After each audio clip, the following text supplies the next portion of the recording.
All right, welcome back everybody. This one's going to be super fun. This is Waitin' on the Bus by ZZ Top off the great Tres Hombres album from the early 70s. And this is just Billy Gibbons, Les Paul greatness. Just plug into probably a tweed amp and turn that sucker up and just let it rip. Love this song. So we're going to go through the rhythm, sort of how he's recording that, those little parts. There's actually deceptively some stuff going on there. It sounds pretty simple, but there's actually some things going on there when you listen to it very closely. So we'll break those down. And then, of course, we'll chop up the awesome guitar solo with wah-wah. That happens here too. We'll take that through piece by piece. Okay, if this is the kind of thing that you love and you haven't done so yet, I invite you to click subscribe and ring the bell. The bell will let you know every time I drop new content, which I do every single week. All my videos have chapters in them, so you can jump right to the part of the lesson that you want to see and bypass what you don't. And if you're looking for other ways to support the channel, I appreciate that. There's thanks, which is just like throwing a tip in the tip jar, the button right below. Or you can join my Patreon page where I've got chord charts and tabs for all the lessons I do on YouTube, just like this song. But all the links are in the description below. Check it out. All right, so this is Billy Gibbons. Getting your tone on this one.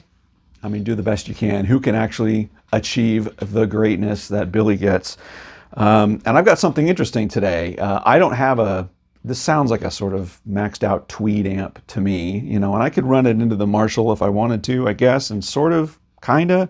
But instead, I wanted to showcase something a little interesting. This is I'm running into an old 50s, maybe 40s bell of PA. It's like a PA that they used in the olden days in like schools, you know, if you wanted to, you know, you had the microphone and you're broadcasting across the, you know, in the school over the intercom system, or you can actually run phonographs, record players into these.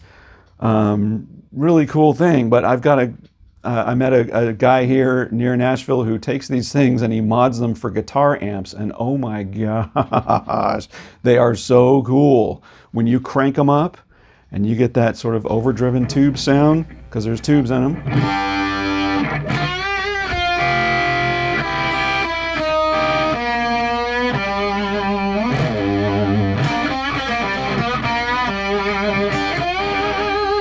Oh my Lord, it just sounds so good. And I've got it turned way down. I've got it attenuated down because I've got my family downstairs. But these things are awesome. And if you ever get a chance to see these little PAs that people have modded, if you have the luxury, check them out. They're sort of not something you want to maybe take on the road with you, but you know, if you want to have it in the house and just plug it in and turn it up and just get that great rich tube tone that these things scream, that's it. This is like 40 watts what I've got right here. So I'm actually running it through my Marshall 412, but it'll power any cabinet you want. But oh my gosh, they're so fun, so fun. So we're gonna work with that today. Okay, so let's talk about how this song opens now. So this is Billy Les Paul bridge pickup.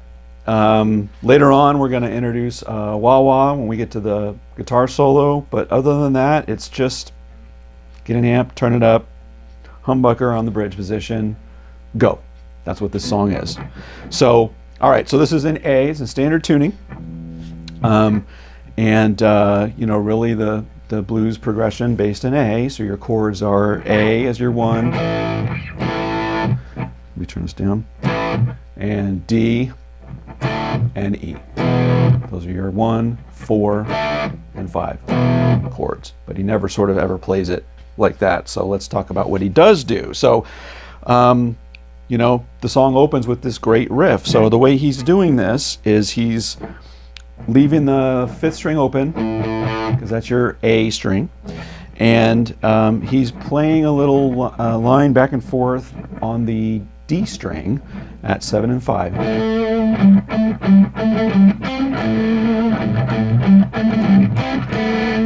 And he's sort of, maybe not every time hitting that A string, but a lot of the time.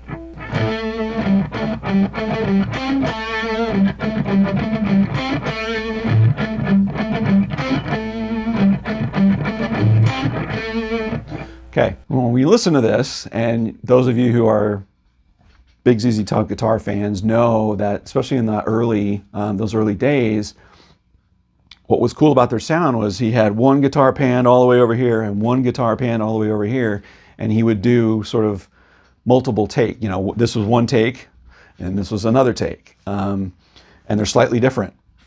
And legend has it that they're actually tuned a couple cents off of each other, so it sounds a little bigger. Yeah, so one guitar is, and it's never the same, like hardly ever the same, but one guitar is mostly doing,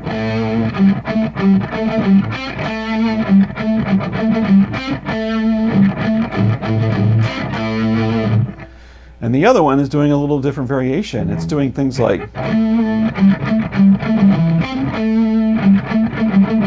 he's going down there, and he's not hitting every note.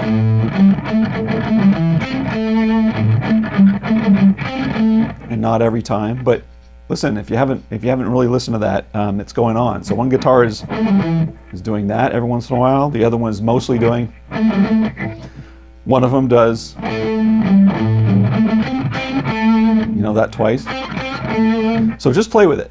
It's all around that sort of A minor position. And if you're the only guitar player in your band, just do whatever you want.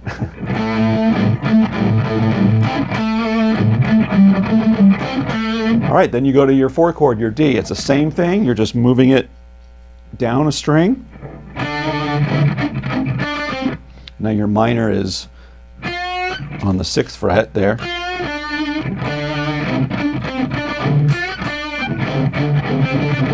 Back to your A.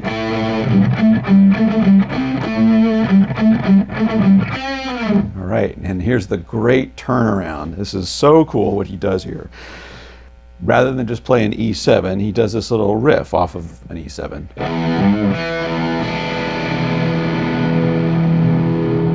So it's just the E note and the D note there. Maybe he has the low one too. Doesn't matter, don't do it the same way twice anyway, but it's the E and the D note. Right, that's your E. And then for the D, I thought he was playing it down here, but I watched some live footage and he slides up here, which makes sense for what happens immediately after. So he plays his D like this. Right, and you think of a D7 chord like this.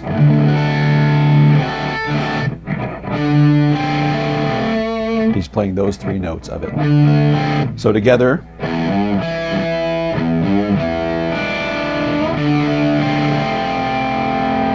one guitar goes, and another one goes, you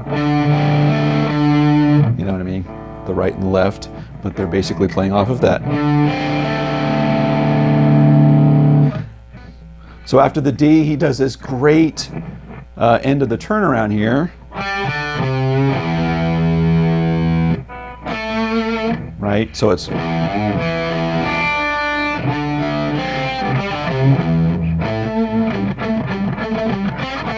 so that is 5 and open on your D, 3rd on the A string, bend it a little bit, but you hit your low E. It's not the A, it's the E, which takes you back to the A, right?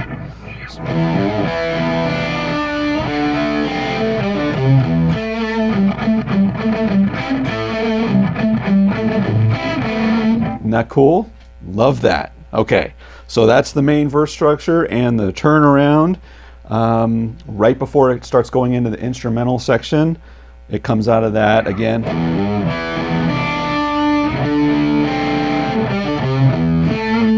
And then it goes, which is just an A, D, E, and all you're playing is sort of the root 5th octave, or root 5th, A, 3 stabs on the D, and 1 on the E. All right, Then it goes into the instrumental, which is the first instrumental is a harmonica solo, what the guitar's doing and the bass together are doing.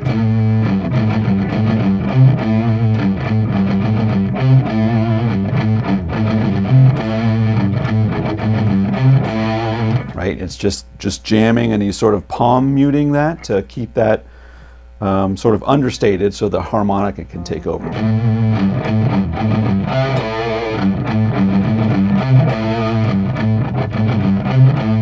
Right, maybe don't do it the same way all the time.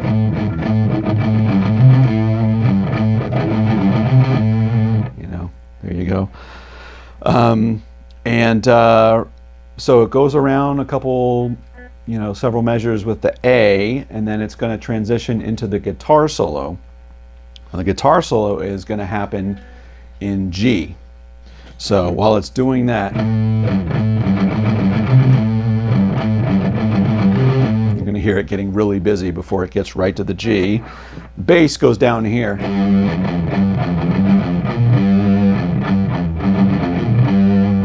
Right, the bass is going to carry on during the guitar solo here. But I wanted to just show you what the chords are that's happening during the guitar solo. So it does those measures of G.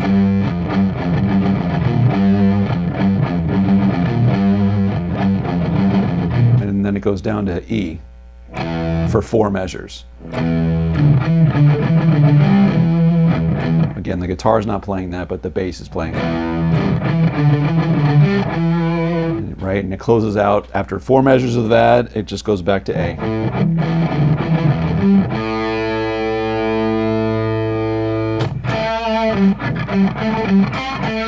Right, so that's what happens below the guitar solo. So let's now talk about the guitar solo. Okay, so this is an epic piece of work, and I completely did not appreciate all the greatness that's happening on this. There's a lot of things I learned when picking this one apart. Okay, so first of all, you're going to have a wah-wah.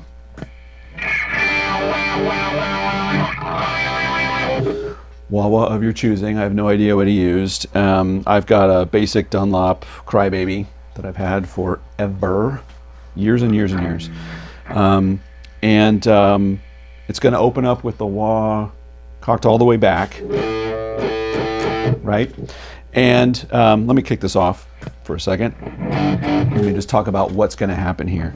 So the guitar solo is happening over a G, and what's really cool is he comes in not going right for the the basic sort of blues G, which would have been fine if he did that because it's Billy G. But he does this really cool thing where he comes in on the 7th. So he just sort of jumps into the solo, hitting that 7th note of the G. What is that? F. Duh. F note. Anyway, but it's the 7th of the G, and the way he comes out of that is very different. He hits a note that isn't totally in the traditional pentatonic scale right after that. So let me break this down. And what I'll do, by the way, is I'll go through each of the parts, and then I'm going to play it against the track at sort of not quite half speed, at slower speed, so you can get everything sort of visualized that way too. Okay, so the song's in 101 beats per minute, and I'll go over the track at about 80 beats per minute with the whole solo. But before that, I'm going to take you through all of this. Okay. All right. So you use your wah-wah to taste. I'm not going to announce like rock it forward, rock it back. I'm going to try and sort of match where it is, but it starts out where it's cocked all the way back. That's so cool, right? So the traditional blues scale is, right? But he goes right to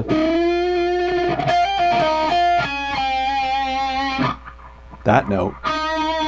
That note's sort of not ever there, but it is today. Then you do this.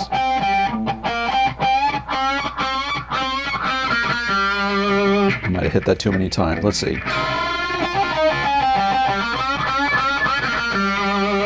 That's what he does.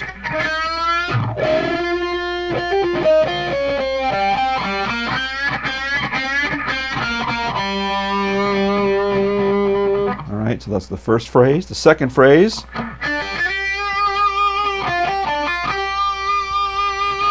So we're just moving now from this sort of G minor pentatonic box up to this one,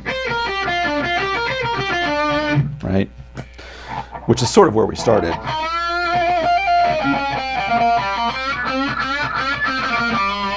Then you go.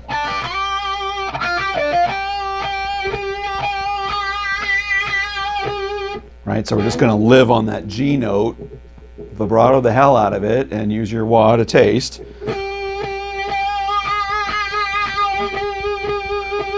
We're going to climb. That's a cool one. I'll kick that off here. So, you know our normal blues.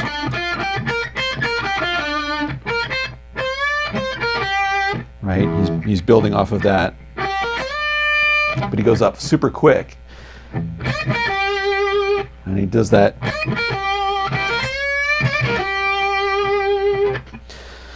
And comes down. The coming out of this is super cool.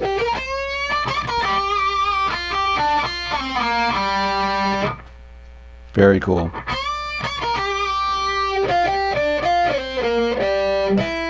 And he hits that open E string. Does one of those, right?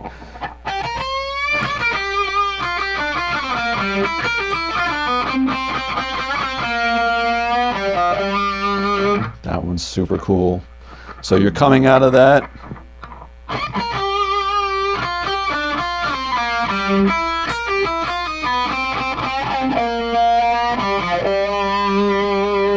Now we're going to go up here.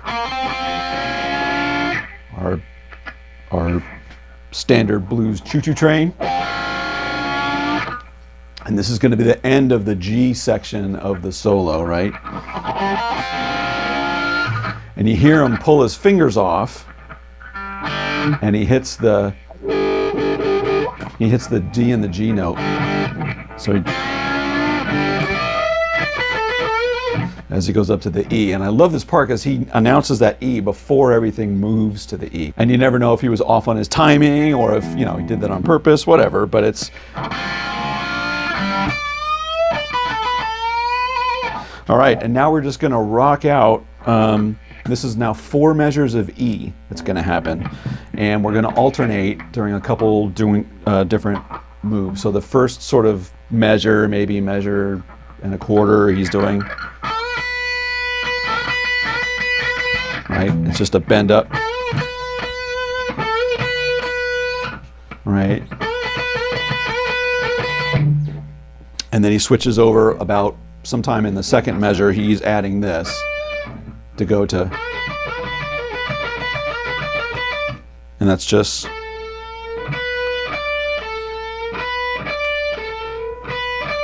that. And I go back and forth with my picking motion. And you just carry that on. And it's really tricky actually to get out of this solo at the right amount of time once you start doing all of that. So it's 4 measures of E. He's doing that until about 3.5 measures.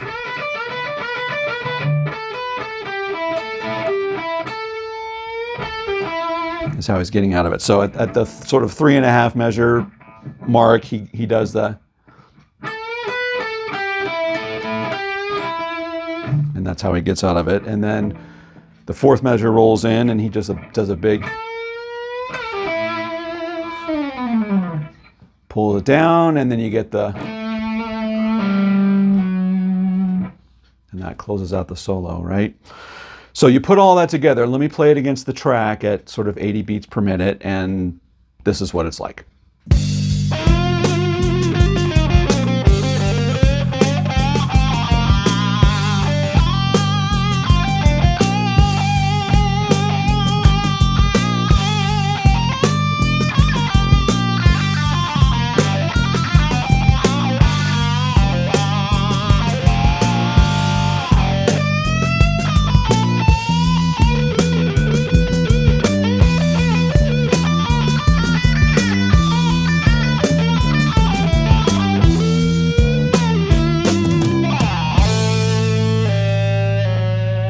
All right, then it just goes on to a normal one more verse and a turnaround, and then they end it on that sort of pull off on the turnaround, like.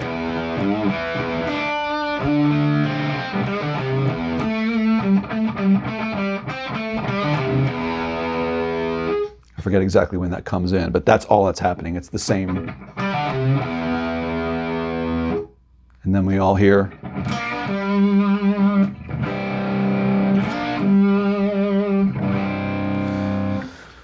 Jesus just went to Chicago. But that's another lesson for another day. So that was Waitin' on the Bus. Hope you learned something new today. Let me know what you think in the comments, and if there's another song you want me to take on. And if you haven't done so already and you like what you saw, jump down right now and click subscribe and ring the bell. The bell lets you know every time I drop new content, which is going to happen every single week. Okay, well now, until next week, take care everybody.